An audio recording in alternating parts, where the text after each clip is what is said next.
Hello FPL managers and welcome back to the final video of the season. We're going to be briefly touching on how my team got on last game week, but in this video we're going to also be having a look at the season as a whole and what's worked for my team, what hasn't worked, what I can take into next season and what I can learn from, and also having a look at some of the mistakes I made along the way. We'll of course also touch on my Gameweek 38 transfer and captain. Let's get into it.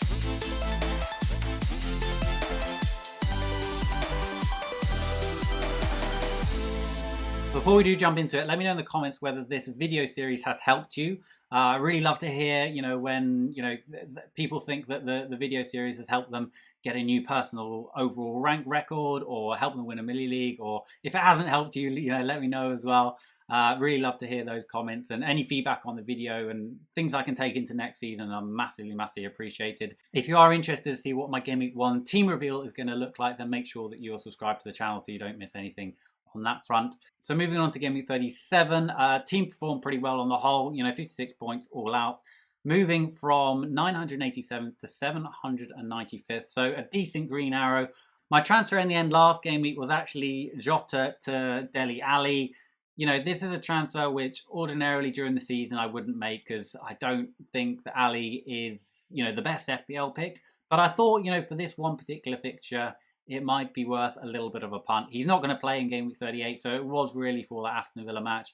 He had a couple of opportunities and, he was getting into some decent positions, but Spurs, it just didn't quite click for Spurs as a whole, so just coming away with the 2 points. So if you watched my last video, you will know that I was planning Jota to Greenwood, and to be honest, I got scared from some of the supposedly in the know team news accounts, so I didn't bring in Greenwood.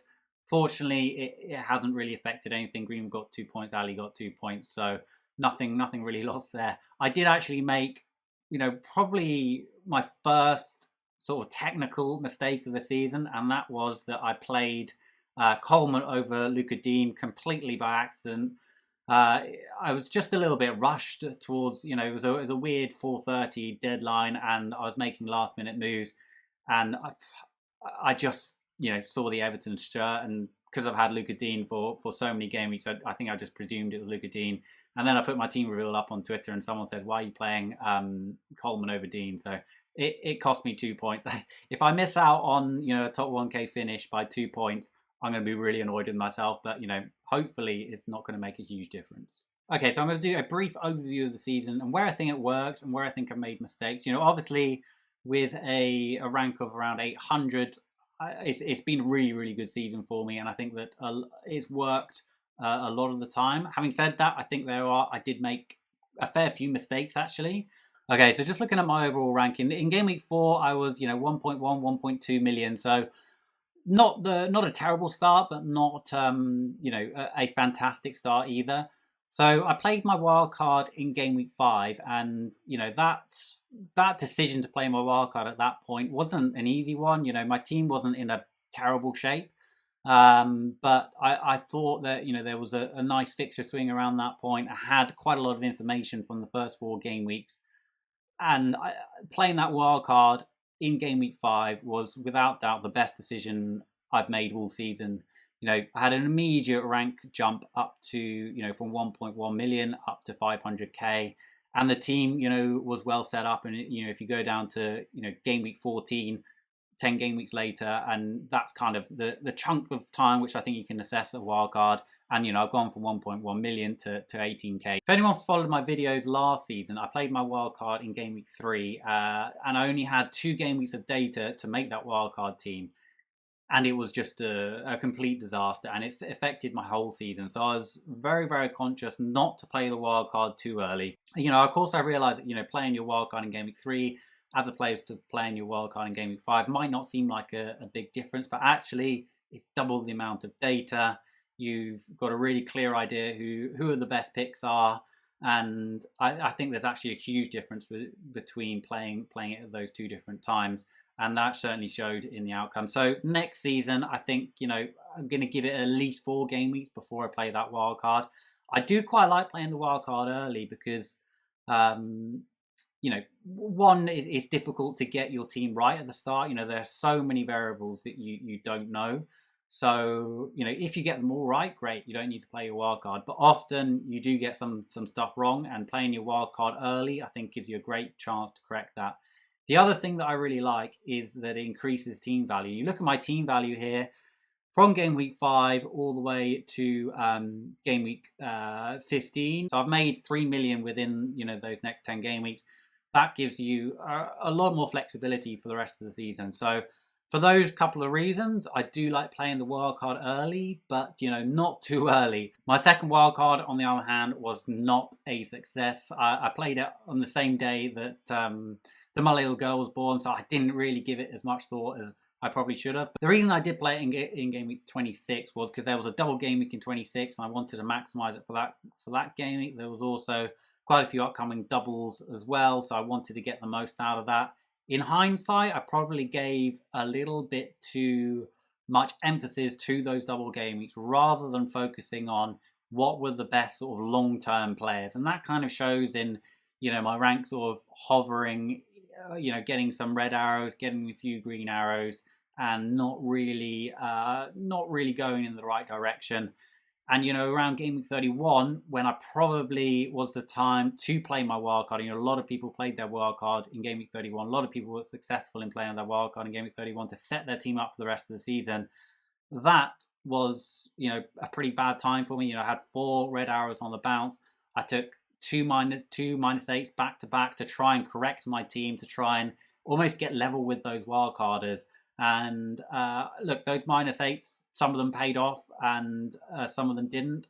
I think they were kind of needed, though, just to correct my team and ensure that, you know, I did finish the season strongly. And fortunately, you know, that has largely happened. You know, since game week 35, I've managed to get the team back on track and go on a nice little run to hopefully finish the season off. You know, touch wood that game week 38 finishes strongly. I do, of course, realise that there's a certain amount of, you know, hindsight bias looking at all of this. And if game week 26 had gone incredible, then I might be taking sort of a different approach to this. But I think one of the key takeaways is that timing of your wildcard is just so crucial. And the other key takeaway is that you should never really play your wildcard to maximise other chips. I think your wildcard is just so crucial for your whole season, and if you look at it as a whole, that they're just such pivotal points in the season where things can go a lot better, things can go a lot worse, and, you know, trying to use your wild card to maximize a bench boost or something along those lines is not something which I would do, and I didn't do it this season, but yeah, I just want to emphasize the importance of a wild card for your overall season. And yes, the other chips are important, but getting the wildcard right is so crucial. So in terms of what else has worked for me this season, I've mentioned this in previous videos, so not going to go into it in huge depth, but I do think that it's worth highlighting again, and that is, you know, compared to last season, I've really tried to make rational, logical decisions. And, you know, that sounds really obvious to do, and it sounds, you know, obviously we all want to make rational, logical decisions. But I think when you're really engaged in FPL, like myself, and probably like you, because you're watching an FPL video, then there's a real danger of overthinking decisions and not necessarily going for the most obvious, straightforward move. You know, you watch loads of content, you engage, you go and do loads of research on stats, and you might find a particular peculiar stat which you think, yeah, you know, I need to bring this player in because he's scored, you know, the last 3 times against the opponent that he's playing today. Where in actual fact, that's just, you know, a bit of a statistical oddity. So, you know, what I'm trying to do this season is just almost go back to basics and really focus on maximizing points. And that, you know, not to give the Fantasy Football Hub too much of a plug, but I have been using those tools extensively. The points prediction, the fixture ticker, the Opta stats, and the player comparison tool. I use those throughout the season, and I've got to say they've just been absolutely fantastic for me. What I would also say is I think that FPL is becoming a lot harder to get a decent rank. You know, you look at my points total here, and I've never scored over 2,500 points in any year that I've been playing. And as you can see, I've been playing the game for quite a while. And yeah, this season obviously got over 2,500 points. It won't be, you know, my best rank, You know, probably won't be in my top 3 best ranks, but certainly the most points I've scored. You know, obviously that's an indication that there's been a lot of double game weeks and we've had a lot of high scoring players. But I also think it's an indication that we've got a lot more engaged FPL managers playing the game, and they know what they're doing. And I can just tell, you know, when I look at other people's teams, other people around me, I look at overall effective ownership and stuff like that with certain key players. I can just tell that FPL managers have just got so much better in recent years. Even though I think the FPL managers have got a lot better, I think there are still huge improvements that we can make. And I definitely include myself in that. I think that we make so many mistakes, so many illogical decisions where we're driven by a lot of psychological biases, which make a huge influence on our decisions.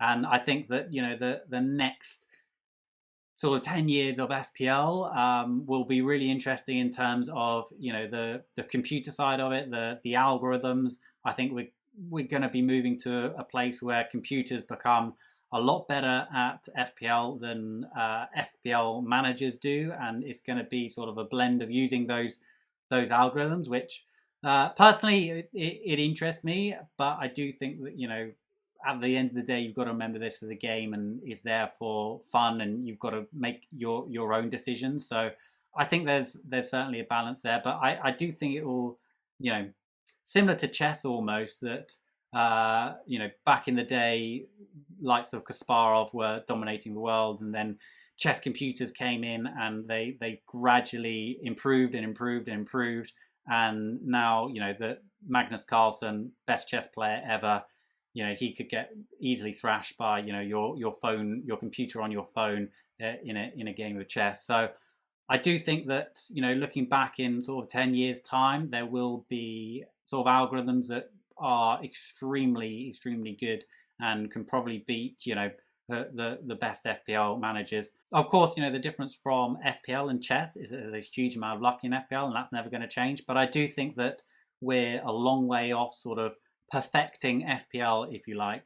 And, you know, I definitely include myself in that. You know, if you're going to play the perfect FPL season, you're probably not going to take any hits. And I think I've taken 44 points worth of hits this season. So that shows that, you know, I've made some fairly serious mistakes. So I do think it's really important to reflect on your season. If you've had a really good one, then what have you done right?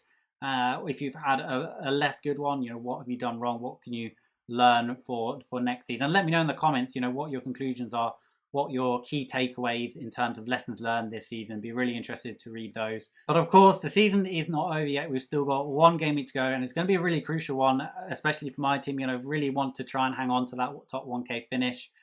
Overall, I'm pretty happy with my team. I've just got to hope that, you know, those high ownership players, the likes of Son, the likes of Watkins, Antonio, if they stay quiet, then I'll be fairly confident of getting, you know, a top 1K finish.